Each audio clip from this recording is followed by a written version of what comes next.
कामरान अपने दोस्त फैजान को कमरे में ले आया। मैंने कहा कि उसे यहाँ से बाहर ले जाओ, यहाँ क्यों ले आए हो? फैजान ने इसी वक्त अपनी जेब से 500 रुपये निकाले और कामरान के हाथ पर रख दिए। मैंने कहा कि कामरान ये पैसे तुम्हें क्यों दे रहा है? इस पर कामरान कहने लगा कि तुम्हें बस फैजान के साथ थोड़ा सा वक्त गुजारना है। मैंने कहा कि ऐसा नहीं हो सकता, तुम्हें अच्छी तरह मालूम है कि मैं ऐसा कभी नहीं कर सकती। मेरी शादी को तकरीबन 2 हफ्ते हो चुके थे। हम शहर आए थे और यहाँ किराए पर मकान लिया था, लेकिन अभी तक मेरे शौहर को नौकरी नहीं मिल पाई थी। फिर भी वो फैजान को इस तरह घर में ले आया।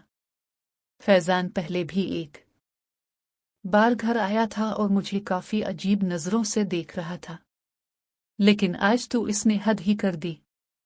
जब फैजान ने पैसे दिए तो मैंने इसी वक्त कामरान से पैसे लेकर वापस फैजान के हाथ पर रख दिए और फैजान से कहा कि यहाँ से चले जाओ।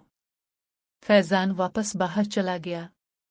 कामरान मेरे पास बैठ गया और कहने लगा कि मेरे पास बिल्कुल पैसे नहीं हैं, इस मकान का किराया भी देना है। मैंने कहा कि ऐसा नहीं हो सकता। कामरान कहने लगा, मेहरबानी करके माँ नूर मेरी बात मान लो।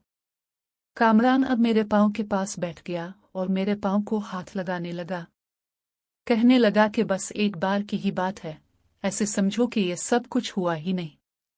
फैजान के साथ बस तुम्हें आज का दिन गुजारना है, बस कुछ देर की बात है।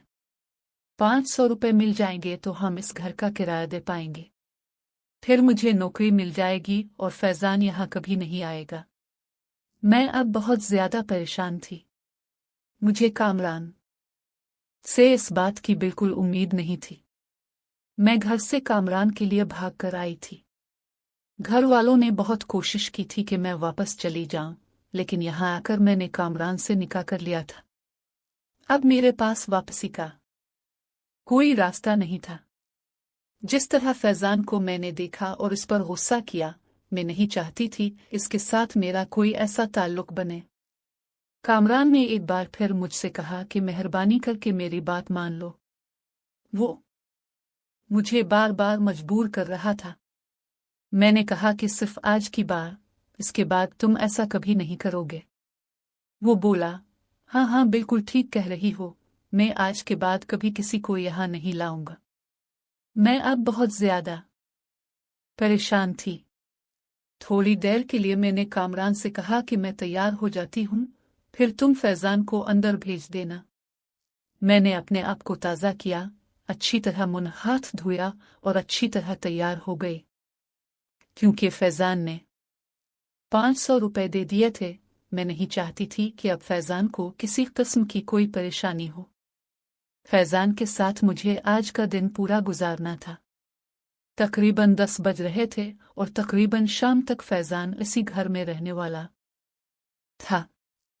कामरान ये कहकर चला गया कि मैं शाम 5 बजे आऊंगा, खाने पीने के लिए कुछ चीजें भी ले आऊंगा। तुम्हें बस फैजान को परेशान नहीं करना। मैं नहीं चाहता कि फैजान और हमारे दरमियान किसी किस्म की कोई गलत फहमी हो। फैजान यहाँ मेरा पहला दोस्त है, इस शहर में हमारा और कोई जानने वाला नहीं, इसलिए तुम फैजान को परेशान नहीं करोगी, ठीक है? मैं अब बिल्कुल इसकी बात मान चुकी थी। मैं उठी, कामरान घर से बाहर चला गया। मैंने अंदर से दरवाज़ा बंद किया और फैजान को लेकर अपने कमरे में आ गई। फैजान कहने लगा कि अगर तुम आराम महसूस नहीं कर रहे तो मैं तुम्हें परेशान नहीं करूंगा। मैंने फैजान से कहा कि कोई भी मर्द इस तरह किसी औरत को किसी दूसरे मर्द के साथ छोड़कर नहीं जाता। मेरे लिए ये बिल्कुल नई बात थी। मैं अभी तक इस बात को सोचने पर मजबूर थी। आप बहुत अच्छे हैं। मैं नहीं चाहती कि हमारे दरमियान किसी किस्म की कोई गलत फहमी हो। आपने मेरे पैसे अदा किए हैं, अब जैसे चाहे वसूल कर लें। मुझे किसी किस्म का कोई एतराज नहीं। मैं चाहती हूं कि आप यहां से खुश होकर जाएं।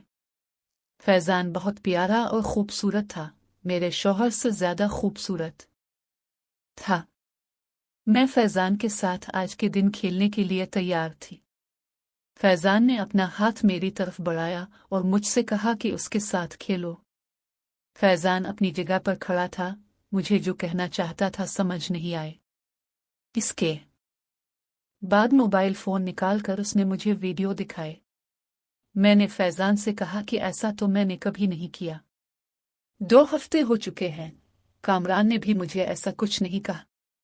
अगर तुम्हें ये अच्छा नहीं लगता तो ठीक है, मैं तुम्हें मजबूर नहीं करता। मैंने कहा, नहीं नहीं, ऐसी बात नहीं है। अगर आपको अच्छा लगता है तो आपकी खुशी की खातिर मैं ये सब कुछ करने के लिए तैयार हूं।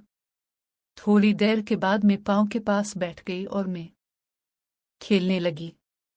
मुझे शुरू में काफी अजीब लग रहा था, लेकिन थोड़ी देर बाद अच्छा लगने लगा। अब मैं और भी अच्छे तरीके से खेल रही थी। मैंने फैजान को देखा और पूछा कि क्या